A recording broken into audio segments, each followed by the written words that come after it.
Hey folks, Kilt-Man here. Kilt-Man at your services. How are you all? Hope you're all doing very, very well. Hope you're doing better than me. I've got like a Predator laser target on my face. I must be going to a party or something. It is Christmas time, the season of parties. And I've got like a little cluster, like a shotgun blast of, I don't know, broken blood vessels, little burgeoning spotlets. I don't know what they are, but they're there. And I doesn't like them, or he doesn't. I hope I'm not going to be stricken with some other illness over Christmas. Last year, I got that cough, which you've seen on the videos, and cough. Now, you know, when you watch a longer video than I do, I tend to dry up. Not of verbiage, but just my throat dries up, and I'm not drinking whiskey in the hizzy anymore. I may have to bring back that routine, because I need it. Got a cup of tea here. Cheers. But yeah, last Christmas I was coughing all the time, and it was horrendous. And we thought, Jesus, this is not going to end. It'll be one of those nightmare scenarios where you just keep coughing forever and ever until your head just falls off. And then it just went, just like that. So hopefully these will just disappear. I'm old, I shouldn't be getting spots and things like that now, should I? I shouldn't. I know it's very festive to have ruddy red cheeks and all that, but no, I tell you. Another thing about Christmas time, Christmas ads, Christmas commercials. Now, don't get me wrong, I love Christmas, I do. Christmas ads, a lot of them. I like the food, the big turkeys, the big department stores. I love all that kind of shit. That's great, get you in the mood. It's the adverts for perfumes and aftershaves with the pretty people, the pretty pouting, prancing, pretty people of the world who don't have issues like this. But they smell like cat piss though. I don't care what they're sponsoring, you know. What's her name? Oh God, Dua Lipa, something like that. Singer. And she does like some kind of, I think it's Libra meaning like freedom, liberation. What is it with women in these adverts where they've got to shout and scream their independence and their strength?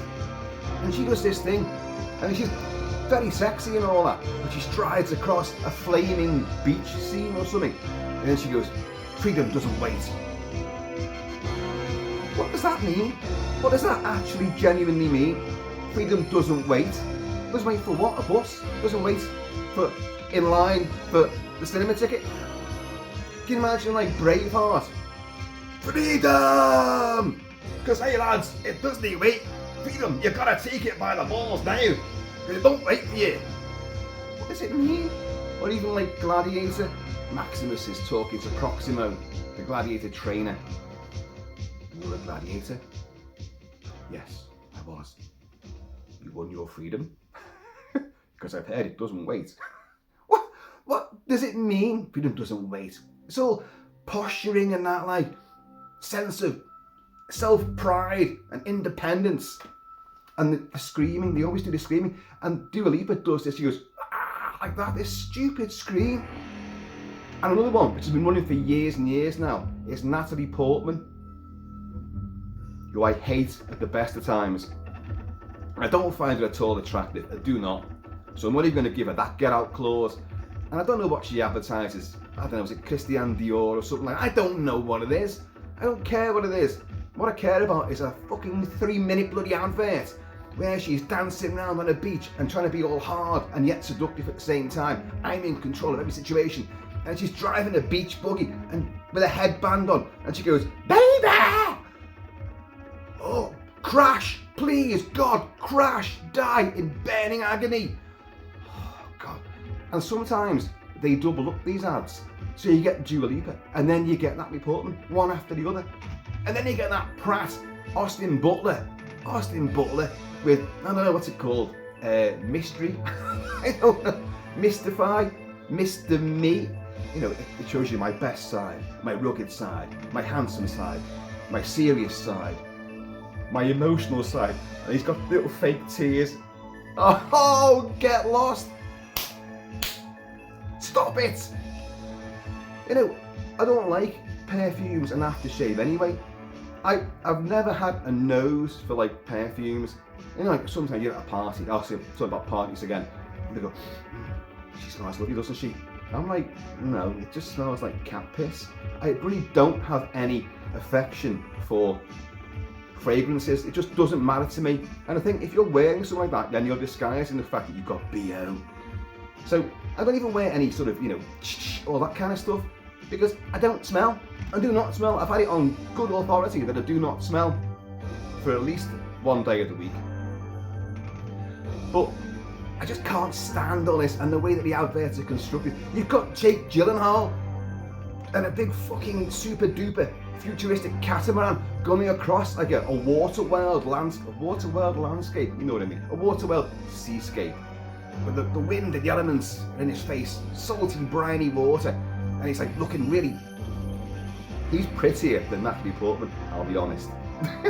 And he's riding this catamaran, and it's a fragrance ad again. I don't know, an aftershave thing, and then suddenly he stops in the middle of like a tranquil, doldrum-like ocean, and the moon has come down to land like a big beach ball on the sea, and it's red, and he just stands there and stares at it. What does it mean? What does it mean? I have no idea. Does that make me want to go out and buy this aftershave? Or ride around in a catamaran? No, on both counts. No, no, no. And you've still got Johnny Depp, and this advert's about 10 fucking years old. He's out in the desert, with a big electric guitar and big speakers everywhere. And all this gypsy bling on him, with a pack of wolves next to him. And he strides off. Savage. That's it, savage. Spirit of freedom, or something like that. Freedom! It doesn't wait, you know. The wolves are there, like, they were like, put that fucking guitar down or I'm gonna fucking eat you. Oh, God. And these things are just trotted out every commercial break. Like fucking machine gun fire. Perfume ad. Aftershave, perfume ad, aftershave. Pretty people, in your face. Happy Christmas. Fuck you. God. Folks, little festive rant out the way there. It's any wonder I get dry. The amount of energy I use up just spouting stuff. We've got a box to unopen. A mystery box. A mystery box from the Emerald Isle. From, yes, of course, our buccaneer from over the water. It is Captain Ronnie. The box is right there. It's nice and light. I don't know what's in there. Well, I do.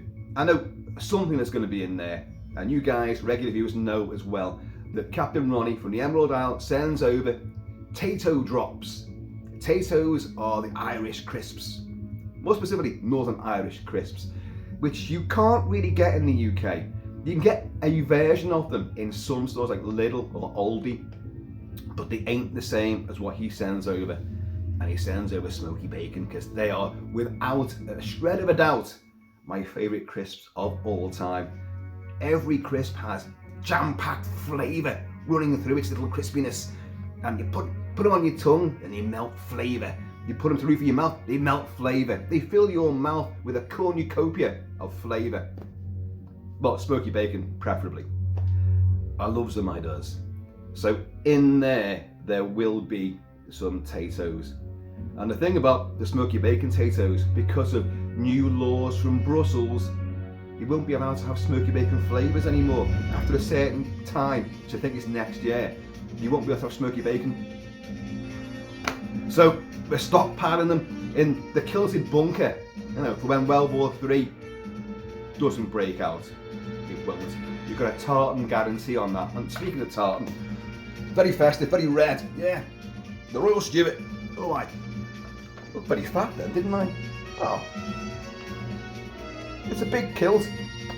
I ain't fat. I'm not fat and I don't smell. But I am spotty. Can't have it all, can you? Right. Box is there. Trusty ski and do is here. I think we need it. There's lots of gaffer tape surrounding this. So, right, let's do it. Let's do it. Oh, actually, it's a bit heavier than I thought it was. Here it be. I've scribbled out all the addresses and all that, so tough shit, Al Qaeda. Right, I'm making the first incision here. Oh, you've got to be careful. I do this a lot, and if you run the blade, the tip of the blade, through like this, obviously the split in the tops of the box where the tape's running across it, you go nice and easy. It suddenly goes like that, and you could have pierced, you know, a highly prized bit of merchandise in there. But I'll try. It did drop. Oh yeah, I do need to do some more hacking. There you go. Right.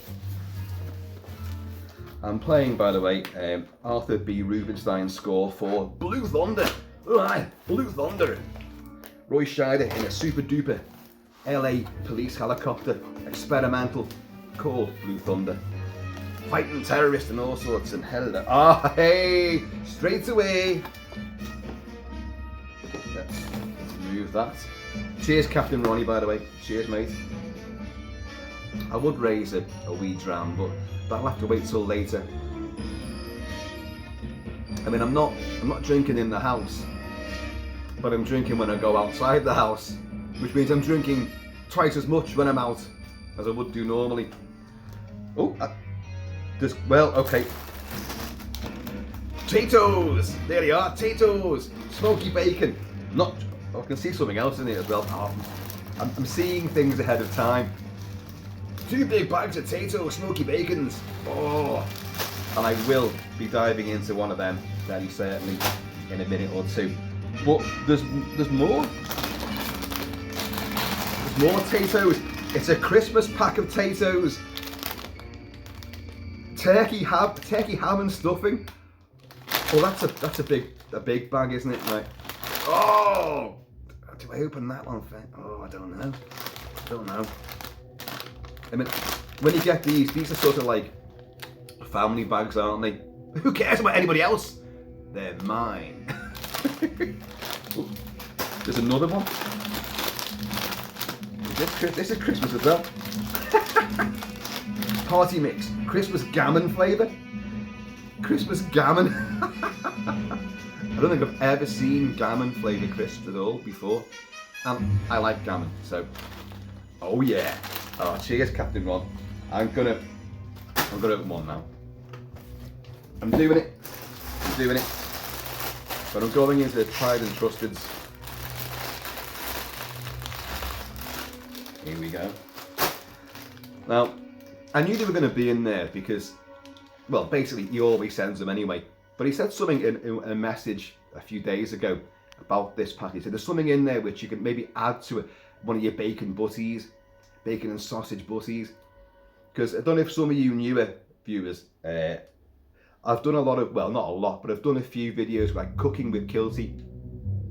I've done some interesting dishes, and I've done some just, you know, your greasy spoon cafe, your truck stop cafe. It's just burgers, it's just sausages, it's just bacon wrapped up in a big toasty butty. But I've made the entire experience last about an hour of cooking it. And you can put crisp in it as well. A crisp butty with these is pretty impressive. We're going in. I'll find him for 3. Then I'll catch him, kill him for 10. For that you get the head, the tail, the whole damn thing. Oh God, they are fabulous.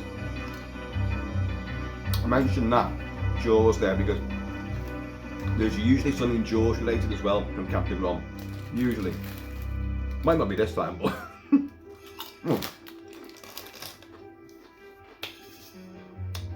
if there's something Blue Thunder related, that'll be Roy Scheider is in that in Jaws. Wow.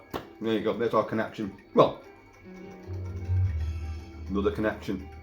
If there's no Jaws stuff in here now, I'm going to see my arse big time. And next thing I'll be advertising aftershave or spot cream or concealer, something like that. Right, okay. Oh, we have, oh, there's a lot more than I thought there. Comics. Berserker. This is Keanu Reeves. Yeah, what? There's a bit of a giveaway there. Keanu Reeves, his brainchild. And I've got a feeling that Berserker himself, I don't know if you can see there, that is like a muscle-bound, steroidal version of Keanu Reeves. He doesn't need big muscles. He is John Wick. He's bulletproof, car-proof, explosion-proof, knife-proof. He's unkillable. And so we got one. Oh, we've got two. It's a limited edition. I don't know the backstory behind this. Oh, hang on. Oh, right, hang on, right. Come on to that in a minute. Yeah, it's definitely Keanu, isn't it? And you see the face there. And if I remember, and I'm probably wrong about this, the spin-offs from this, and I'm sure they're trying to get a movie or a TV version of this off the ground, but whether Keanu Reeves would be in it, I don't know. He's got a lot of things on his plate. But oh mate, that's brilliant. I don't. He's got an arrow. He's got arrows in him. I've just noticed. He's got arrows in him.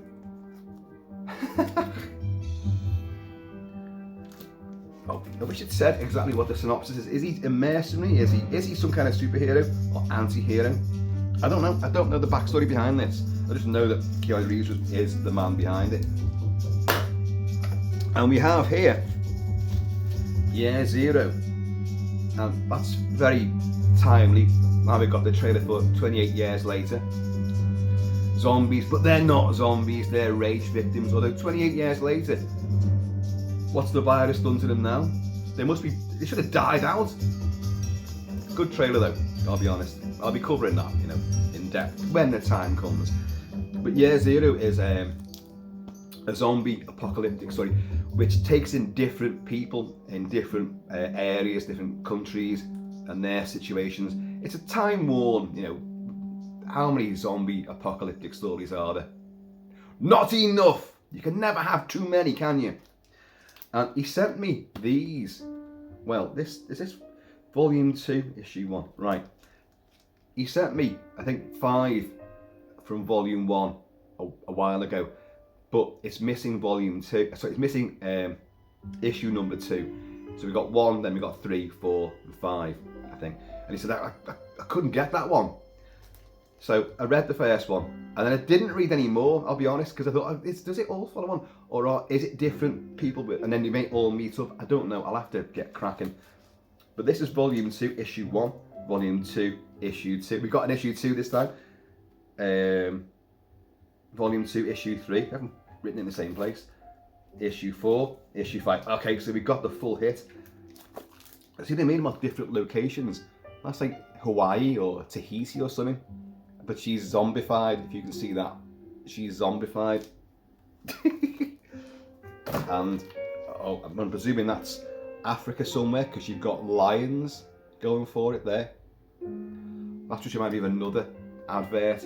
I don't know who the girl is, but it's for Burberry, something like that. And she runs across this savannah, up like a rocky promontory, with a pride of lions running with her. And she's wearing like a Tarzan loincloth. When people buy these perfumes, is that what they think they're going to do once they lions will appear? I can tell you now that when you're out in the wilderness, you don't wear any kind of fragrance or anything at all, because you want to smell like shit on the ground, because any predator is going to just, oh, that smells normal to me. If you smell out the ordinary, it's coming for you. Guarantee it. So you don't wear anything like that at all. No deodorants, no aftershave, nothing. Don't put makeup on, because that gives off, an aroma as well. So you've got, that's obviously Africa there. I'm not sure where this is meant to be. It's a shopping mall. And she's on the cashier's thing, and there's dead people all around, dead, and she's quite nice. Yeah. Oh, she's got a pump action shotgun by the looks of things. There's blood everywhere. There's those happy smiling faces which we know and love from The Howling. Yes. Oh, I don't know, is this Amityville? Amity Island? You've got a lighthouse, you've got a little fishing vessel coming in, which says zombie killer on it. That was in the first, it was a people carrier in the very first one. It was like on a overlooking a lake somewhere, a mountainscape somewhere, and it had zombie killer written on it there. Oh, well, here's an image which we've seen before. There's a helicopter. Lots of clearly zombies climbing up there. They're not coming out of it. They formed a zombie chain to get up to it. And we saw that, of course, in what's it called? World War Z, Brad Pitt, when the Jerusalem gates fall. It's a terrific sequence. Lots of machine gunning from helicopter gunships. But the zombies, they move at high speed. And of course, in the book, the original book, World War Z, they are zombies. But in the movie version, they're not. They're infected again.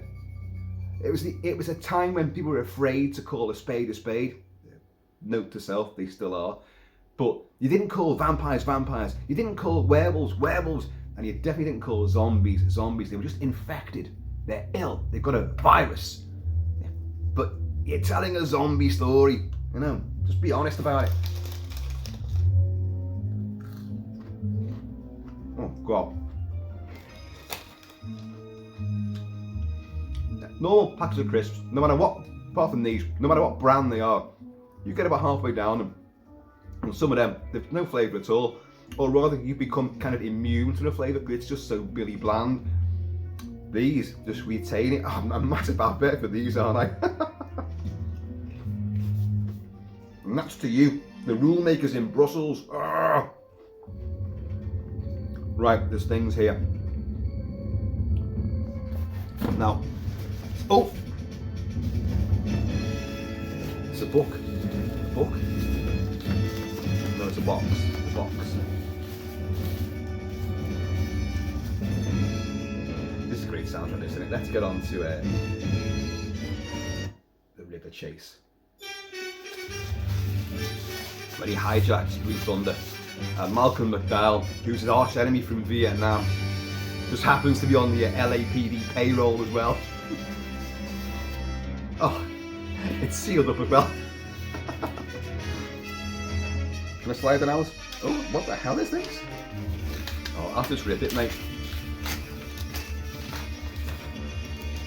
It's Jaws. It's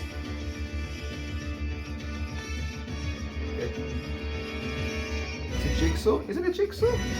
It's a 500 piece. There's a jigsaw piece there, you can't see it, the ring light's pinging it out. Now last year, Captain Ronnie sent me what turned out to be a very limited and somewhat controversial jigsaw from Jaws. And it was a map of Amity, the whole thing, but with little quotes all over it. And when you looked at it properly, it was actually formed Bruce the Shark with his mouth open, with the quotes and all the little bits. It's kick-ass, isn't it? And it's brilliant. And it took me all Christmas to do it. And I sat at the table, which is behind you guys right now, day after day, night after night, coughing all the way through it. And I'm rubbish with jigsaws. And it wasn't even like a huge, like 10,000 piece thing. It was just, you know, a relatively small piece. But I can't get into this. Why can't I get into this? I can get into it. So, if you're in any doubt, I hope this bag doesn't open. There's all the pieces. And it is, well, I'm presuming it's our main poster. Of course. 18 inches by 24 inches. There you go. A puzzle for movie lovers. And then in French, une puzzle pour les amours du cinéma. Oh mate, thanks a lot. So, another Jaws jigsaw for Crimbo. That other jigsaw has been in the background for the completed version and a few videos, and it's brilliant. Let's put that away before I start losing pieces. Oh no, you came out of the box. Surely you can get... Ah, no wonder it was sealed down. Because these jigsaw pieces are determined to break free. They won't, because freedom won't wait, will it?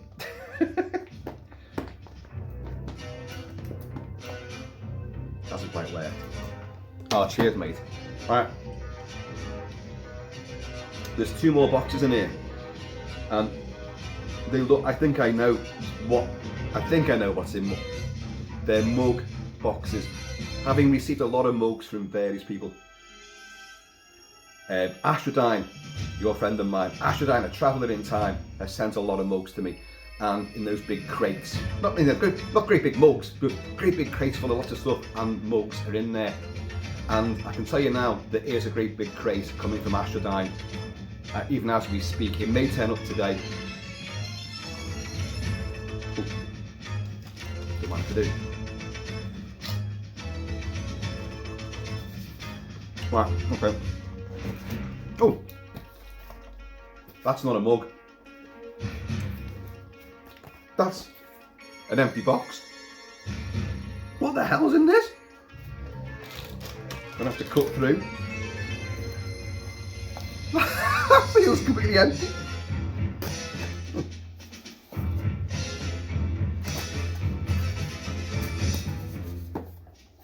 God, I can't get into it.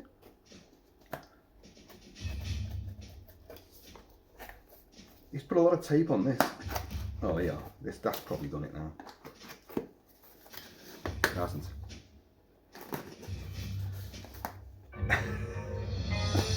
God.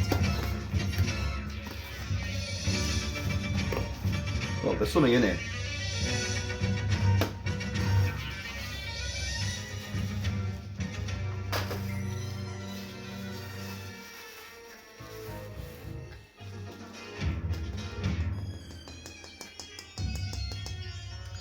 Is that a bauble? A Christmas tree bauble? Yeah, because I got there's a thing. I'm not looking, folks. Oh, don't drop it, Kilt-Man, it will shatter. Don't drop it. It's John McClane. Now I have a machine gun. Ho, ho, ho. See, you always think that he sends down the terrorist and he's put the Santa hat on him. He's broke his fucking neck, you know, and he's written on his grey sweatshirt, now I have a machine gun. You read that and you've got John McClane, Bruce Willis's voice in your head, but it's actually Alan Rickman as Hans Gruber. It says it. Now I have a machine gun. Ho, ho, ho. You know. There you are.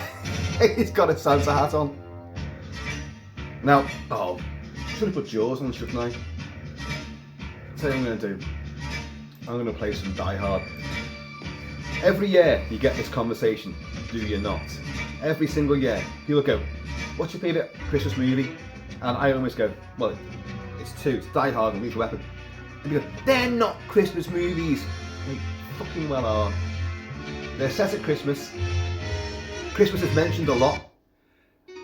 There's Christmas carols play in them. There's music. There's a bit of Die Hard for you now. Michael Kamen's brilliant score for it. In fact, I'm going to go straight on to the assault on Nakatomi Plaza. I fucking love this. Send in the car. Send in the car. They've got the artillery on us. You idiot. That's not the police. It's him. Fucking crazy. Take this under advisement, jerkweed, as he sends that computer down the elevator shaft. Fuck me. That's one of the best explosions ever. The way all the windows go, the whole ground shakes outside Nakatomi Plaza, Century City.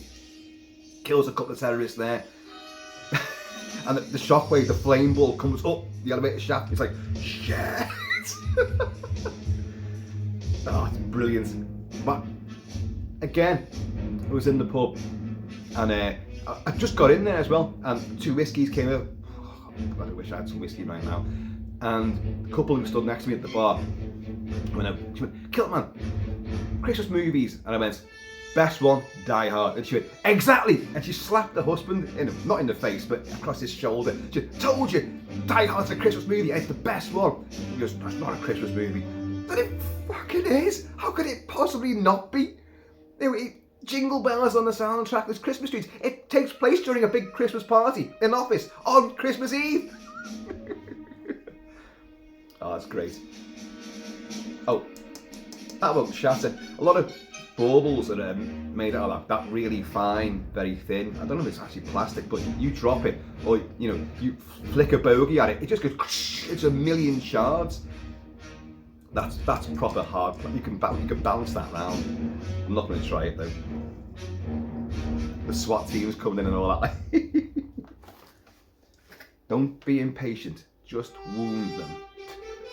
And you've got the great Al Young, martial artist extraordinaire. I'm having distinct deja vu. I'm sure I just mentioned in a previous video very recently about Al Young and the way that they're waiting for the SWAT team to come before they wound them. And he's at one of the concession stores and he keeps getting a different chocolate bar. Well, I'll probably change the music. It's going to be Jaws. We had Jaws, haven't we? I didn't put the music on, did I?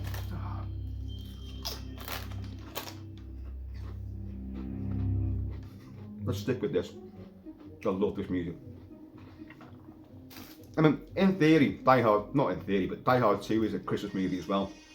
But it doesn't have the same feel, the same Christmassy vibe to it. Now that's a mug. That's got to be a mug. Because they come in these white boxes, as a rule. Oh, and the gift that keeps on giving, bubble wrap. Bubble wrap that I can't get into. How was he sealed this? Oh.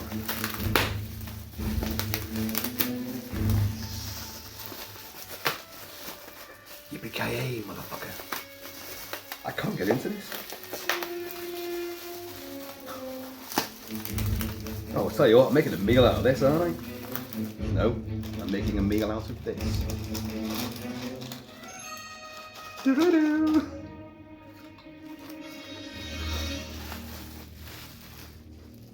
So, Jaws, The Thing, I don't know. Yeah, it's definitely more. God, it's cold as well. Wow. Okay.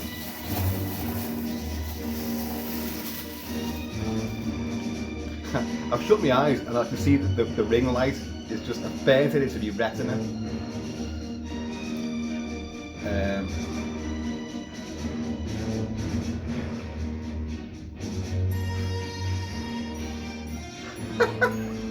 It's not Christmas until Hans Gruber falls from the Nakatomi Plaza.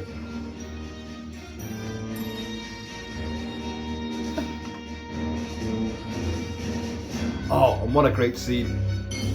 He's only got 2 bullets that he can use and his Beretta is taped to his shoulder blades.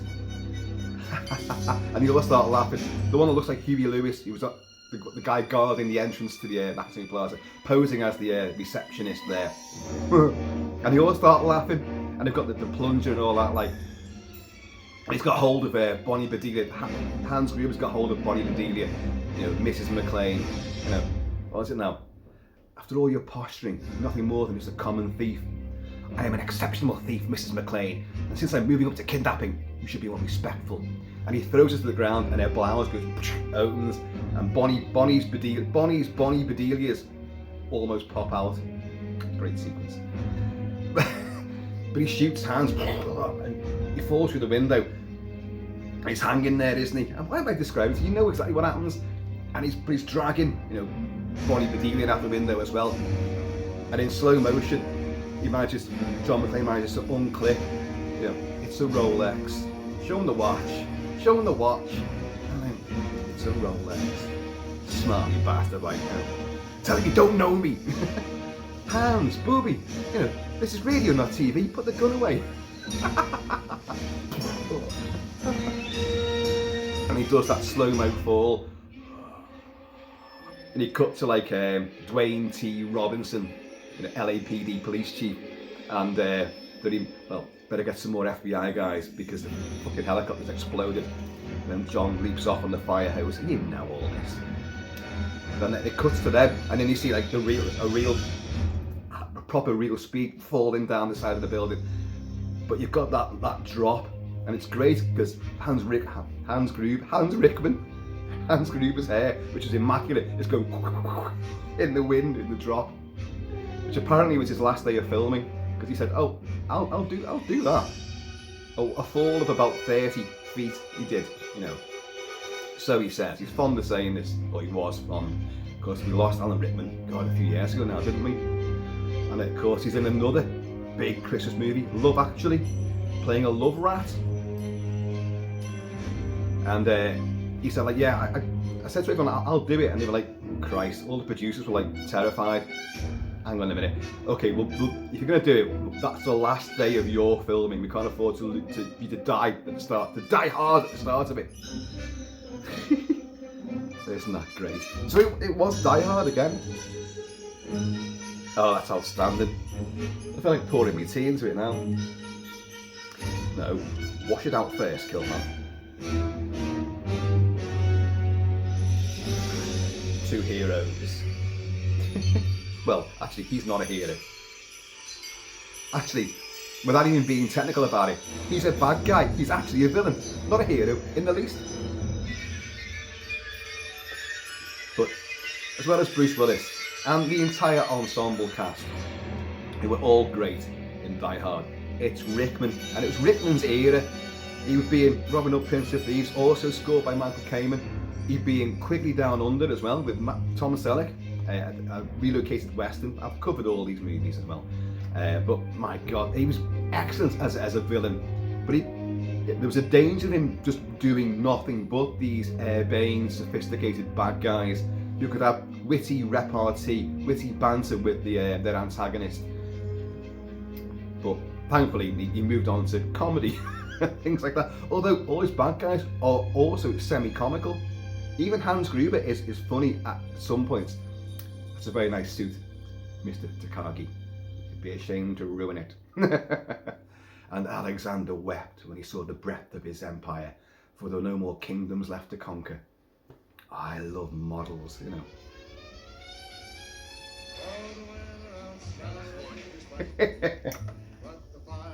Right, folks, that's it. Comics, potatoes, jigsaw, mug, and where have I put it? No fucking shit, lady. Do I sound like I'm ordering a pizza? Who's driving this car, Stevie Wonder? And it's got snow. Let it snow. How dirty does that vest get? I'm a big lover of white vests. And you know, before anyone makes any jokes about wearing a kilt and a white vest and the porridge oats, yeah, you sick of that shouted all the time. You've had your oats this morning, and the irony being that very often I haven't had my oats that morning. Rubbing salt in my wounds there. But how dirty does it get? And that's brilliant because it looks fucking horrible, and it's uber violent, and he runs for his life throughout that film. You know, he almost gets squashed by the elevator hydraulics. He's barefoot, and they realise it and shoot the glass. It's going like, hit the right hand, shoot the glass. It's like, Jesus Christ. And he has to run across that. Oh, God, his feet are fucked. But the fighting is brutal. It's bloodthirsty. There's blood squibs going everywhere. It's brilliant. It doesn't hold back at all. And yet, it's feel good at the same time.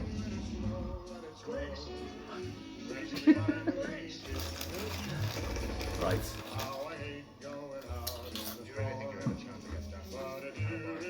Folks, Christmas has come early. Another crate on the way. And there's stuff coming from America as well. That'll be interesting. Stuff is a transatlantic box of treasures are winging their way thousands of miles to the Kilt round. That should be fun. So folks, anyway, I have been and always shall be Kilt-Man. Please in the meantime, and as ever, keep it festive in between time. Please keep it Celtic, keep it Celtic, and I'm going to see you all later. And I think you can all join me in a great big resounding thanks to Captain Ronnie, who's flying the flag potatoes. Together, we'll bring them back. We'll stop them from going into extinction. Definitely.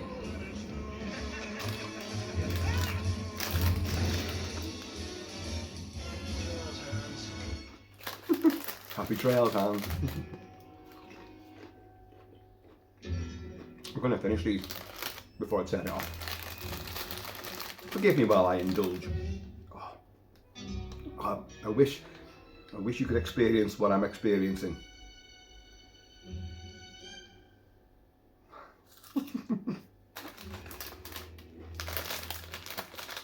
Which is a taste-gasm. It is so spectacular. God, they're beautiful. Right down to the last crumb.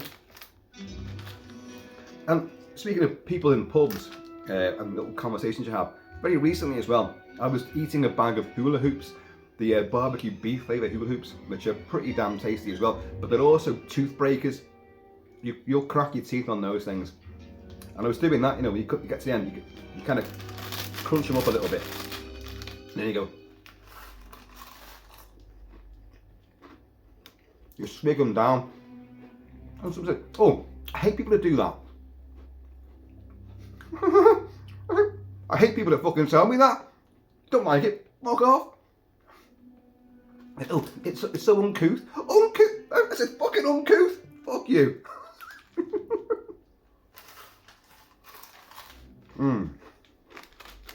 There's still some left. Come on.